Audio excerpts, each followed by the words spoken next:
J'ai surpris ma femme en train de me tromper avec le mari de notre nounou, puis j'ai découvert qu'il était impliqué dans une opération d'escroquerie qui s'étendait sur plusieurs États, une opération à laquelle ma femme participait avant même que nous ne nous rencontrions. Je m'appelle Robert, j'ai 30 ans et j'ai besoin de partager mon histoire. Ma femme, Elisa, âgée de 28 ans, et moi sommes mariés depuis 3 ans. Notre relation a commencé dans un tourbillon de passion et de rébellion. Nos deux familles étaient contre notre union pour diverses raisons, mais nous avons lutté contre vent et marée pour être ensemble. Nous pensions vivre notre propre conte de fées, prouvant à tout le monde qu'il avait tort à propos de notre amour. 1 an après notre mariage, Elisa est tombée enceinte, et nous étions aux anges. Nous avons accueilli notre belle petite fille, Sophie, dans ce monde. Tout semblait parfait. J'avais un travail très exigeant, donc nous avons décidé d'engager une nounou pour nous aider avec Sophie quand nous étions tous les deux occupés. Nous avons trouvé Maria, âgée de 35 ans, qui semblait parfaite avec les enfants. Elle venait souvent avec son mari, Tom, âgé de 37 ans, qui la déposait et venait la chercher. Je ne pensais pas beaucoup à eux au début. Ils semblaient être un couple sympathique, et Maria s'occupait merveilleusement bien de Sophie. Il y a environ 6 mois, j'ai commencé à remarquer quelque chose d'étrange. Tom restait après avoir déposé Maria. Au début, j'ai pensé qu'il était peut-être juste protecteur envers sa femme, mais ensuite, j'ai remarqué qu'il ne partait pas tout de suite. Il garait sa voiture un peu plus loin dans la rue et attendait. Je trouvais cela bizarre, mais je ne voulais pas sauter aux conclusions. Le mois dernier, j'ai dû quitter le travail plutôt à cause d'une réunion annulée. J'ai décidé de surprendre Elisa en rentrant à la maison plus tôt et peut-être lui proposer de sortir dîner. En entrant dans notre maison, j'ai entendu des bruits étranges venant de notre chambre. Mon cœur s'est mis à battre fort alors que je m'approchais de la porte. Ce que j'ai vu ensuite me hantera à jamais. Elisa était au lit avec Tom, le mari de notre nounou. Ils étaient tellement absorbés qu'ils ne m'ont même pas remarqué au début. Maria était assise sur une chaise dans un coin de la pièce, les regardant simplement. J'avais l'impression d'être dans un cauchemar. J'ai dû faire un bruit, car soudain, tous les regards se sont tournés vers moi. Le visage d'Elisa est devenu pâle, et Tom s'est précipité pour s'habiller. Maria restait assise là, étrangement calme. Je n'arrivais pas à comprendre ce qui se passait. J'ai quitté la pièce en titubant et je suis allé voir Sophie, qui dormait paisiblement dans sa chambre. Quand je suis revenu, Elisa était en larmes, me suppliant de la laisser s'expliquer. Tom et Maria étaient partis.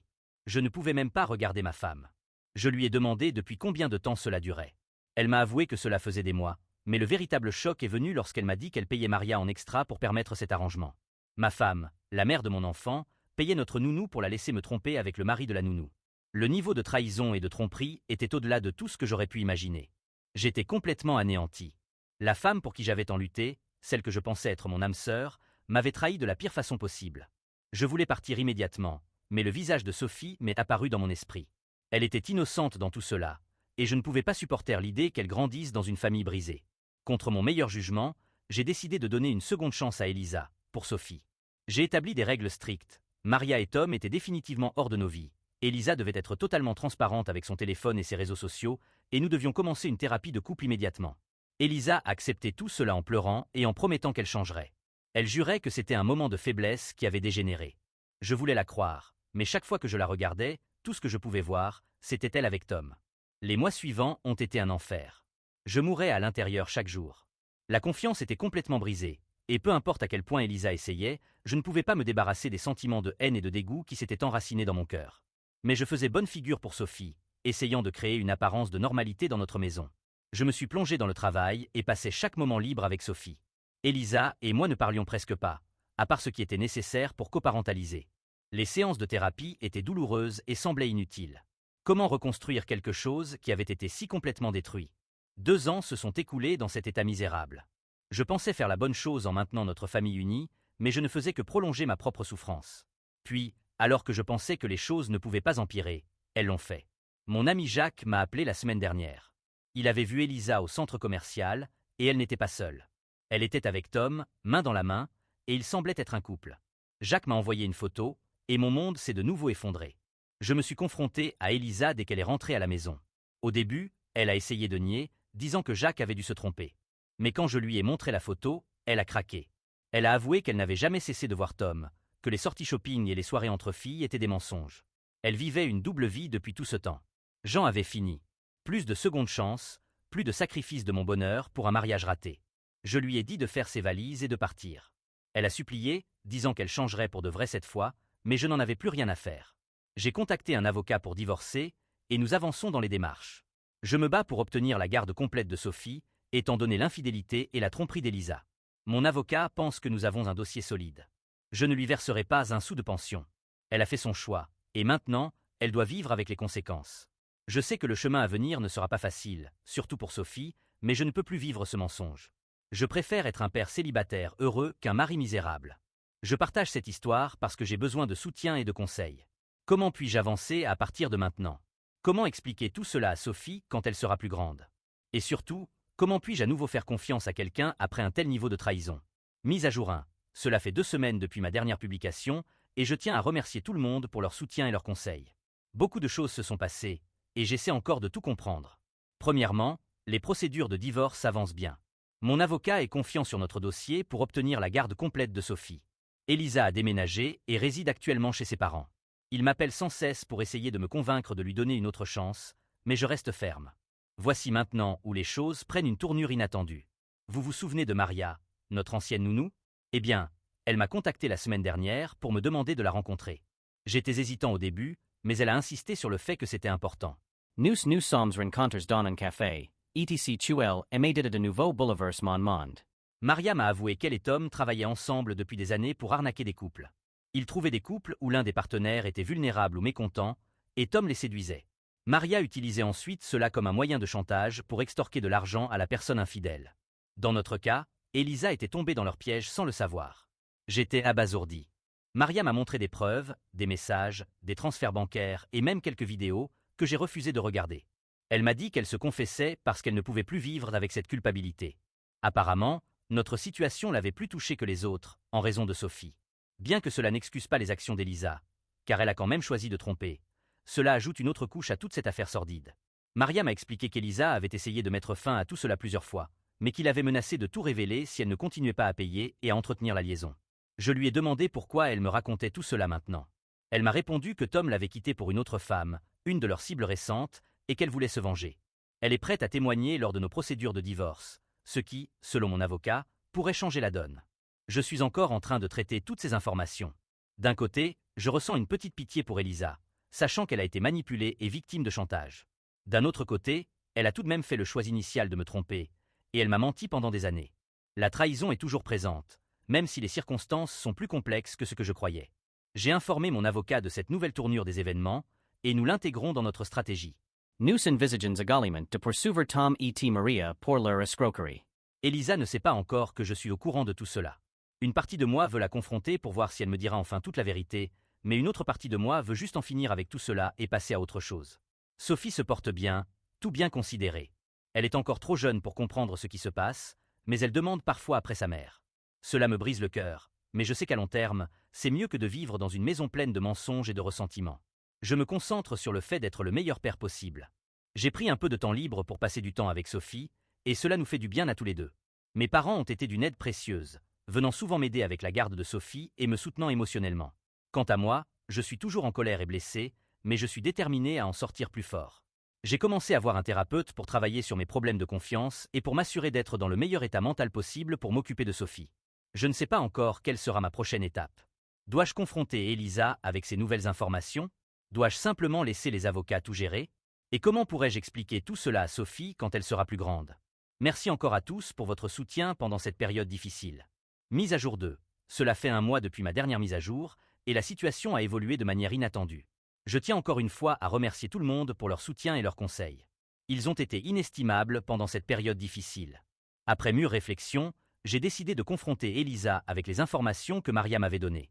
Je pensais qu'elle méritait une chance d'expliquer son côté de l'histoire, même si cela ne changerait pas le résultat de notre divorce. J'ai invité Elisa dans un lieu neutre, un parc tranquille où nous avions l'habitude d'emmener Sophie. Lorsque je lui ai dit ce que je savais, sa réaction n'était pas celle à laquelle je m'attendais. Elle s'est complètement effondrée, admettant tout et même plus. Il s'avère que l'affaire est encore plus profonde que ce que je pensais. Elisa m'a révélé qu'elle connaissait Tom et Maria avant même que nous ne nous marions. En fait, ils étaient la raison pour laquelle nos familles étaient contre notre mariage au départ. Elisa a avoué qu'elle faisait partie de leur opération d'escroquerie avant de me rencontrer. Elle a affirmé que lorsqu'elle m'a rencontré, elle est tombée amoureuse pour de vrai et voulait quitter cette vie. Mais Tom et Maria avaient des preuves de ses activités passées et menaçaient de tout révéler si elle ne continuait pas à travailler avec eux.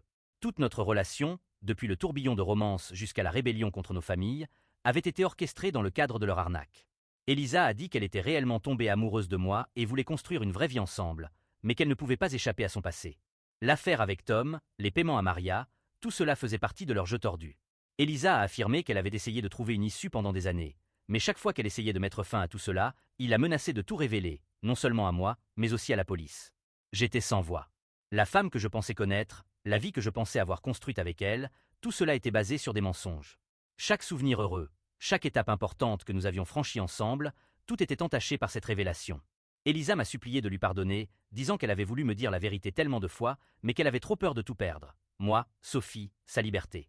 Elle a expliqué qu'elle avait enfin trouvé le courage de tout avouer et de se rendre aux autorités, ce qui était la raison de sa rencontre avec Tom ce jour-là, quand mon ami l'a vu. Je ne savais pas comment traiter cette information. D'un côté, je ressentais un tout petit peu de sympathie pour Elisa, piégée dans une situation qu'elle avait elle-même créée. D'un autre côté, le niveau de tromperie était bien au-delà de tout ce que je pouvais imaginer ou pardonner. Je lui ai dit que, même si j'appréciais enfin sa vérité, cela ne changeait rien à notre divorce ni à ma volonté d'obtenir la garde complète de Sophie. Elle a compris et n'a pas cherché à se battre. Ce qu'elle a fait ensuite m'a surpris.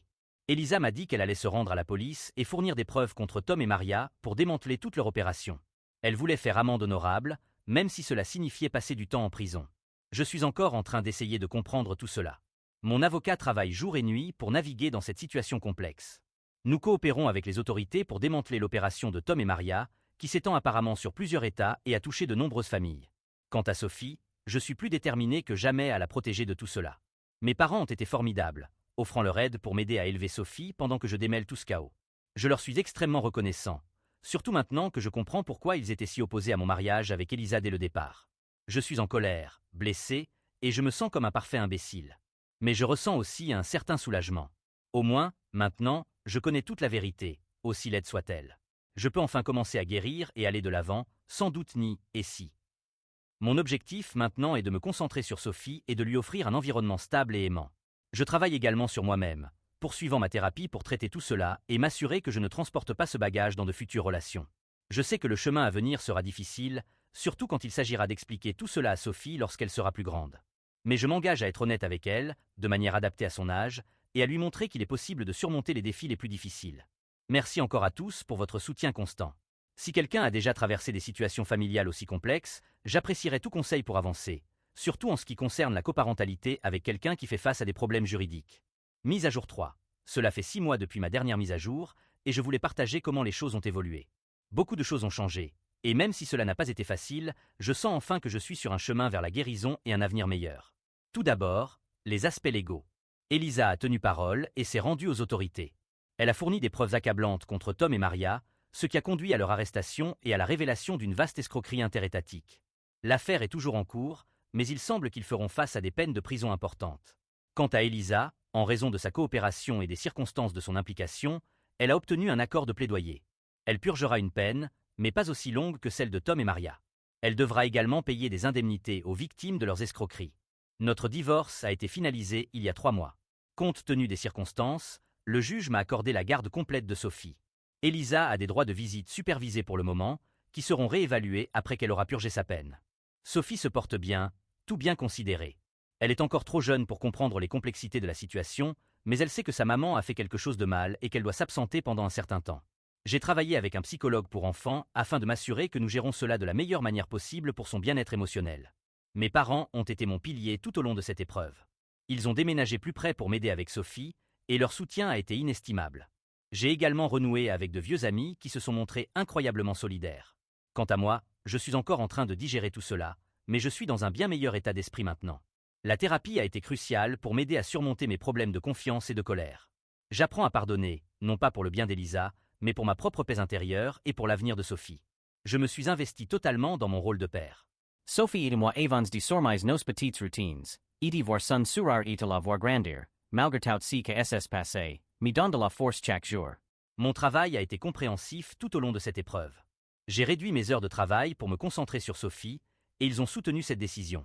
J'ai également commencé à faire du bénévolat dans un groupe de soutien pour les personnes victimes de fraude et de tromperie. Partager mon histoire et aider les autres s'est révélé être un moyen inattendu de guérir. En ce qui concerne les relations futures, je ne suis pas encore prêt à me lancer dans de nouvelles rencontres.